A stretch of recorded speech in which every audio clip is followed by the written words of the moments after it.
The parables Jesus tells are often people's most favorite parts of the New Testament. And I think that's because so much of the time, the parables give us characters and stories that we love. Just think, for example, of the parable of the Good Samaritan. People love the Good Samaritan. That story challenges us for sure, but it also leaves us with a nice, warm feeling at the end. The stranger that everyone is supposed to hate and have low expectations for ends up being the hero. And people love the parable of the prodigal son. That's the one where the no-good, ne'er-do-well son asks for his inheritance early and goes off to squander every penny, but when he comes home to grovel, surprise! He's graciously and joyfully welcomed back by his loving father. The son was lost, but now is found. Nice, warm feeling. Even the parable we heard last Sunday from the Gospel of Matthew, which Jesus tells in response to his disciples' questions about forgiveness, is a popular one. People like it. It doesn't really have a nice, warm feeling at the end, but it doesn't need to. The story makes sense and justice is served. This is the parable where the one guy is forgiven a huge debt by his master and then turns right around and rakes some other dude over the coals because he owes him a couple bucks. Nobody wants that guy to win. He's a jerk. And sure enough, when word gets back to the master, the guy gets thrown in prison for being so unforgiving. Be all that as it may, I find not many people like today's parable. No one says this is their favorite. And it definitely doesn't impart a nice, warm feeling at the end. There are no characters that really win our heart, and there's no sense of justice or fairness that people get what they deserve. Perhaps more than just about any other parable that Jesus tells, this parable of the workers in the vineyard disrupts our sense of reality, of what's right and fair and equal. That's especially so in America, where we appreciate a good work ethic, where we make fun of giving out trophies for participation, where any policy proposal that we think smacks of socialism, or even worse, communism, gets lambasted in public debate. Just look at how our political candidates are presenting themselves these days. Discussions over health insurance and the minimum wage and economic stimulus checks are all about who thinks what's fair and equal. And everyone seems to have different ideas about that, but we're sure the other side has it all wrong and will mess everything up. As humans, we are all but programmed to think of accomplishment and achievement in terms of merit and worth. We don't like the thought of people getting more than they deserve, especially in comparison to other people. And even though it's not a lesson on how to run a nation's economy, this parable about the kingdom of heaven messes us up. The first will be last and the last will be first. Excuse me? It starts with a landowner who goes to find people to work in his vineyard.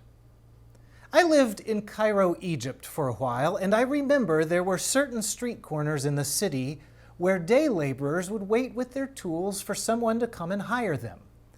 I was a kid from the suburbs, and that was a sight I'd never seen before. All these guys standing there quietly together, waiting for someone to want them.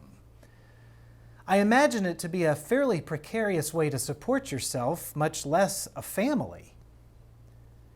So the landowner goes down to the street corner and asks a few of these guys to help him.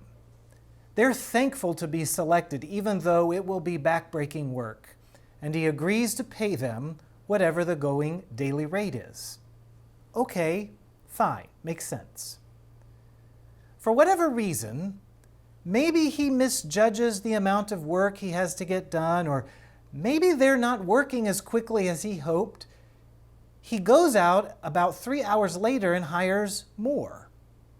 He doesn't give many details about what he's going to pay them. There's no contract or anything, but he does say he'll pay them whatever's right. Again, they're happy to be selected, and so off they go.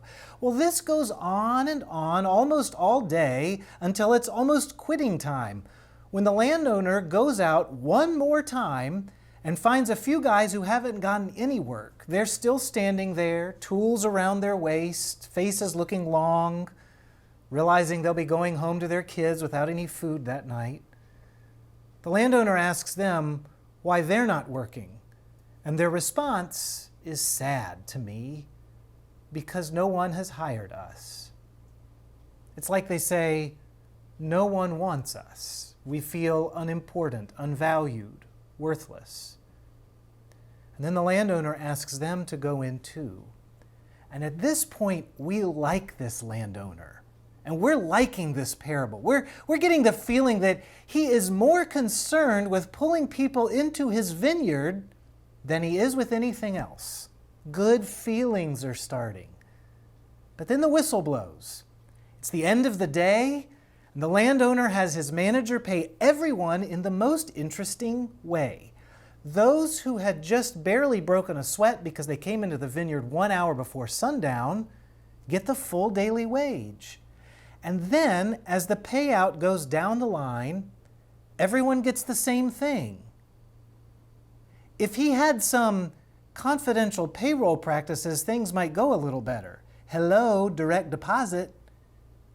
Understandably, this upsets the guys who got hired first because they naturally think that they'll be paid, like the landowner said, whatever's right. At the end, they're the ones feeling undervalued, unappreciated. Well, at least once they compare themselves to everyone else. As it turns out, this landowner guy is not about equal pay for equal work. It's like he considers working in the vineyard more of a reward than the paycheck he gives. The opportunity to be called and to serve is the most important part of it all. And his enterprise works on a system of surprise generosity that no one can see coming. It reminds me a bit of my high school graduation, in fact, where there were no valedictorians or salutatorians and no student speeches at all. The principal of R.J. Reynolds High School in Winston-Salem, North Carolina, was a man by the name of Bob Deaton, who was actually a longtime member of my home congregation. He had served as principal at Reynolds for 30 years, and apparently, relatively early on in his tenure, he had done away with any and all accolades at graduation. No one was allowed to wear any sashes for such and such honor society, or any extra tassels or badges or anything else that might make them stand out above anyone else. All the graduates wore identical white gowns, so that if you were in the audience, you were looking at one big group of equal achievers. There was no way you could tell class rank or athletic prowess or how active anyone had been in extracurricular activities.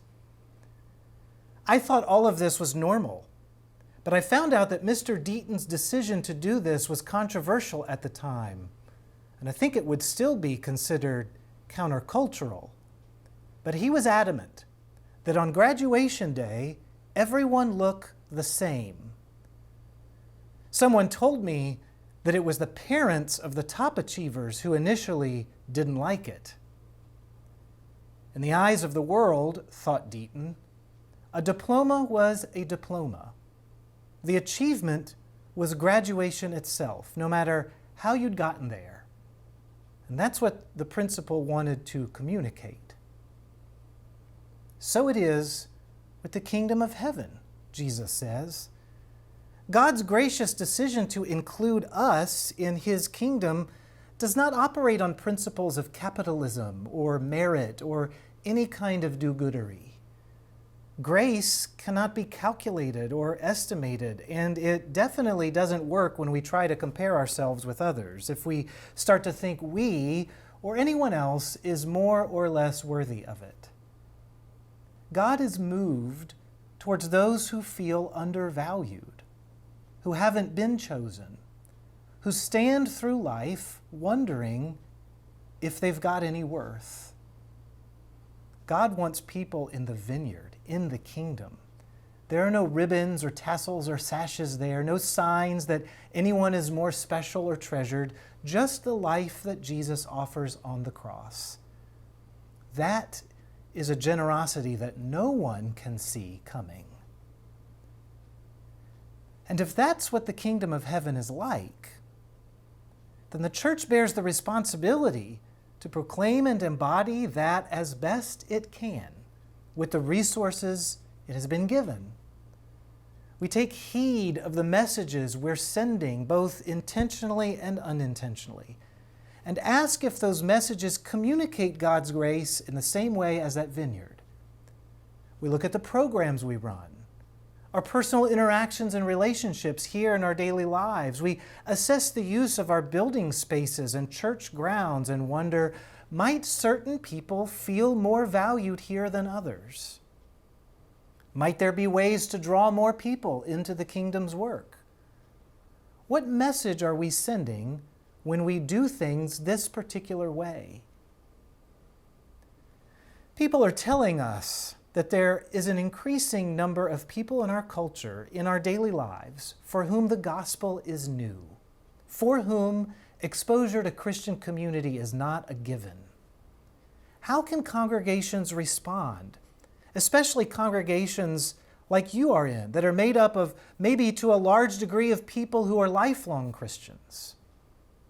Can we find ways to tell and show all people, whether they've been in the vineyard since childhood or whether they've just received Christ, that all gifts are welcome and valued?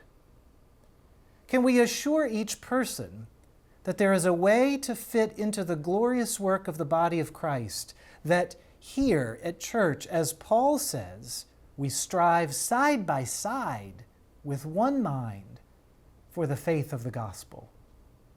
Can we hold in fruitful tension the need for longevity and experience for the gifts of elders and those who bear helpful institutional wisdom, as well as the new energy brought by people who've only been in the community for a little while?